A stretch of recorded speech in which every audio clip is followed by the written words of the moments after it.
Welcome into a bit of a surprise Husker247 podcast. This time it is Mike Schaefer with Brian Christopherson, and we are reacting to a little commitment news as Wednesday afternoon, Nebraska picked up a commitment from Jamarion Parker, a running back from Cardinal Ritter Prep. Cardinal Ritter Prep. I think that's the name of the school. Yeah, that's Brian. Am I correct in that regard? I feel like there's another word in there. I feel like I always leave it off. Really? It might be Cardinal. It might be Cardinal Ritter College Prep Oh, yeah. High School. It might be Yeah, one of the. Yeah. yeah. Not that anybody cares, but We got it sorted we're out, though.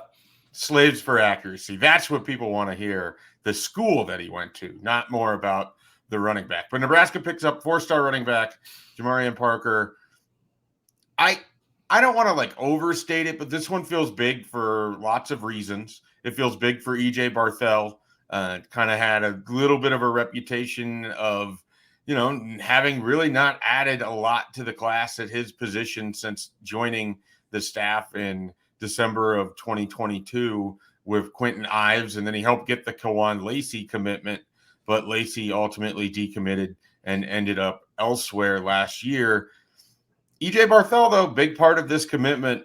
When you hear from Cardinal Ritter Prep coach, it sort of mentioned Nebraska's relationships went a long way with Jamarian Parker. Brian, kind of what are your just general thoughts on what Nebraska has done previously, running back recruiting wise, and then sort of adding a four-star and especially one in a talent-rich area like St. Louis? Yeah, it checks that box. We talk a lot about St. Louis and Kansas City, and you've got a couple really big fish that were sort of swimming in the pond that you could see, but you had to get them on the dock, and they got one of them, Jamarian Parker. The other would maybe be Dawson Merritt, the linebacker out of Kansas City. But yeah, I mean, I think for a couple months after he decommitted, there was sort of a feeling that Nebraska was the front runner. And so I think people's hopes were pretty high that it was going to happen. And so those were always the biggest defeats if you don't end up finishing the deal. So they did. And as you said, credit to EJ Barthel. I know those close to Parker said he was really big in this one. And to Barthel's credit, I mean, he was really big on Dante Dowdell too. We don't know how that one's going to work out yet. He had his rough patches in the spring, but that's just getting started. So he's had a couple big wins of late at that position. And I like how he can maybe fit with Connor Booth too. I think Connor Booth maybe doesn't get talked about enough. So that could be a nice little combo in this class.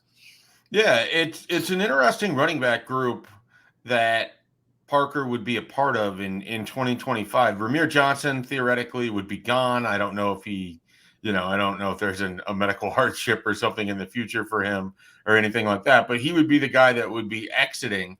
But then otherwise, the rest of that room sort of sets up where you have Ives and you have Dowdell and you have I'm blanking on the Beaufort running back who's has been the talk. Yeah. Gabe Irvin.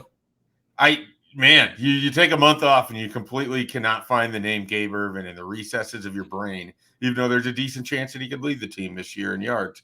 But what I'm saying though, Brian, is that's a room that it doesn't feel like Parker would be intimidated walking into that room and trying to find playing time. Like, I don't know that there's a lot of carved out, etched in stone roles at this point in time. And obviously he'd be a year away from joining things. But all of that to say, seems very, very open in the running back room in terms of opportunities to be had in the future. Yeah, we don't know who the man's going to be this year. Emmett Johnson could be the man too. There's another name I completely forgot. Well, rusty, folks. Give me your grace. No, it's been a bit. I wasn't saying it to call you out. I wanted Emmett to be mentioned because I feel like he maybe had as good a spring as any. We'll see how Gabe comes back from his second major injury. I've always thought Gabe has a ton of potential, as is Matt Rule. He's like a huge Gabe Irvin fan. It's just a matter of, can he be durable this year and avoid, just unluckiness too with the injury bug. But yeah, I think you're right. It's not like it's so loaded with like 2 proven guys or 3 proven guys at this point that a running back who's looking in would say, I can't, play for a while. I think, especially at that position, you know how it goes, Schaefer. That's a spot where if you have the goods, I think sometimes you can find the field very early. Gabe Ervin, in fact, did. If it wouldn't have been for his injury, he was like the man his true freshman year. So there's always that potential for a guy with Jamarion's talent to come in. And he had 1,650 yards about rushing last year. He had 200 some plus in the receiving game.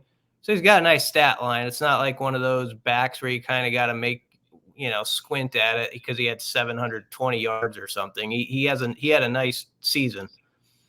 Yeah, and to hear his coach Brennan Spain say it, I mean, he basically is a guy that, he can get out of the phone booth, so to speak. He's a guy that can juke and find his way out of trouble. He can create something out of nothing. He's someone that has that kind of a talent, and he can hit home runs. And I do think that's one of the big things in Nebraska's offense. I don't know that it's always going to be just ground and pound, but if they can slip the crease a little bit and then finish off some of these long run opportunities, there's big play potential for running backs in this offense. And I think that Parker fits that bill, and it's a big addition. And it's a big addition for this reason as well, Brian. I like Nebraska getting into St. Louis. How many times have you sat through podcasts where we're talking with Brunts and we're talking about Nebraska recruiting and we're talking about how important it is for Nebraska to try to get into that metro area? How many different visitors, how many different staffs have attempted to make St. Louis an important part of what they're trying to do with very little success? I mean, you have Trey Bryant, and then I can think of Marcus Washington as a transfer guy. I'm sure there's somebody I'm blanking on from the Missouri or the St. Louis area. But for the most part, Nebraska has kind of been a bridesmaid when it comes to recruiting in St. Louis. And it has not gone particularly well, to the point where you've had people, on our message board and elsewhere basically be like, why do they keep doing this? Why invest resources in an area that isn't turning for you? All of that to say, a guy like Parker, who's pretty well known in the St. Louis area, who plays for a program like Cardinal Ritter College Prep that, puts guys in college football, and some of those guys end up in the NFL.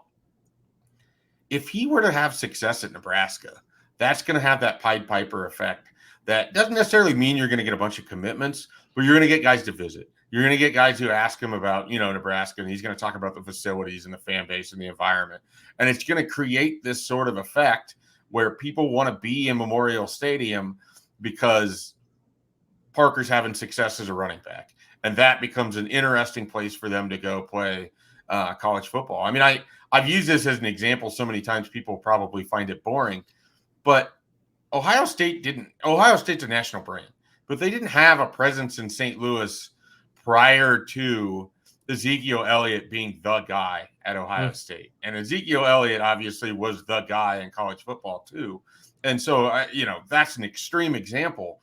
But all of a sudden, every kid in St. Louis wanted to go to Columbus for camp. Every kid in St. Louis wanted to go to Ohio State for a game. They wanted to commit there. They were able to turn that into multiple commitments, multiple players to play for them throughout time.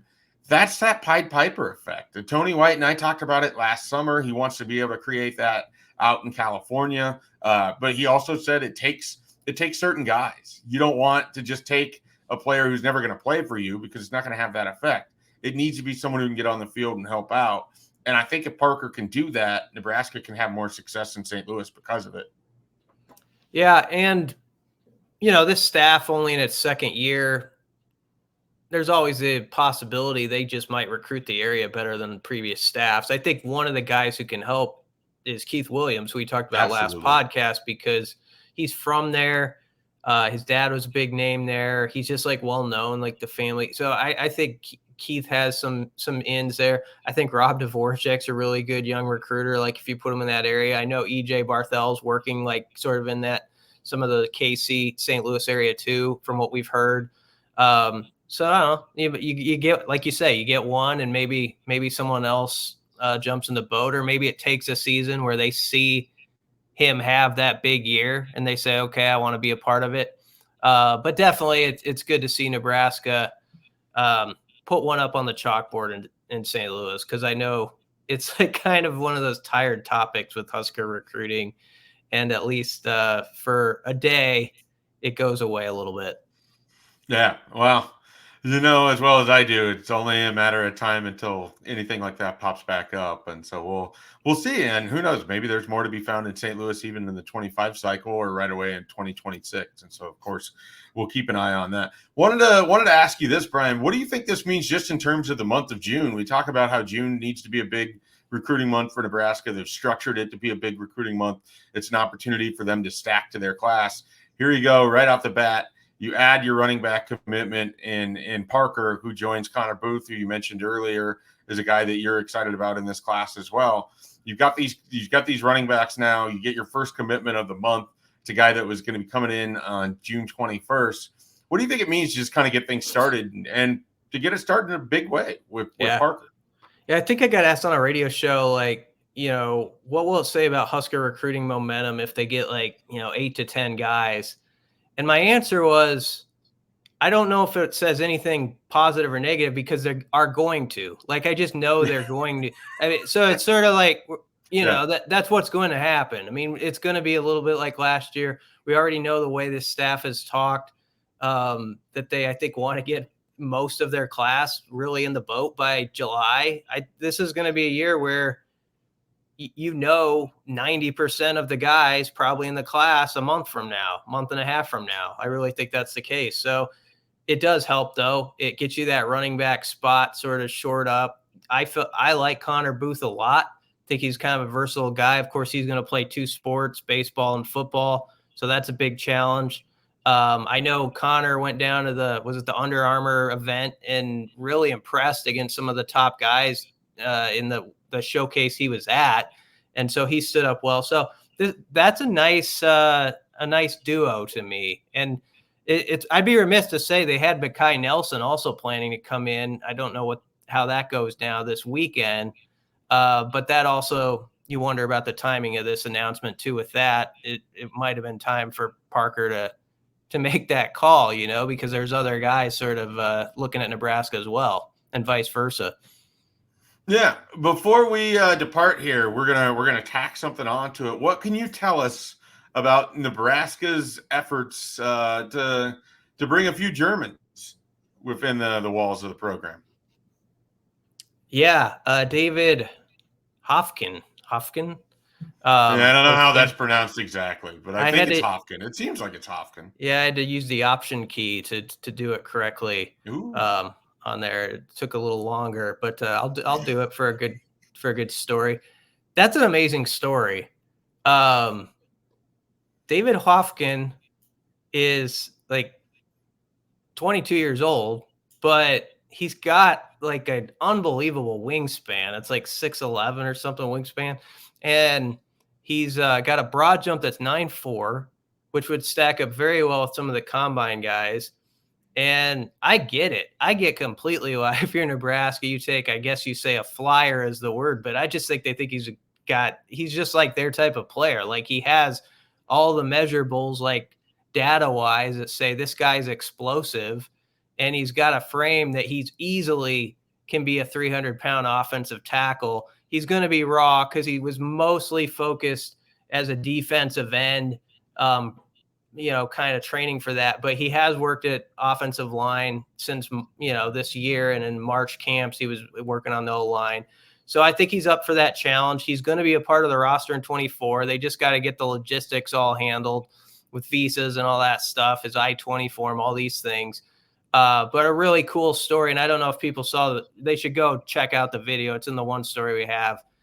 When he got the offer, basically went down to his knees, Schaefer, like he was just so emotional about it. And I don't know the full story, but I know he's had some hardships and had to step away from the game a few years ago. And that's sort of why he's older now, just getting going.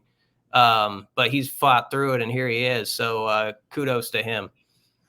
Yeah, it's a really cool story. People can check out more of that at Husker247. They get more Jamarian, I'm not sure, Parker coverage as well at Husker247. I'll lock down the pronunciation of that name. I'm pretty sure you and a deal. There's a deal too. Yeah. People there should you go. hop on.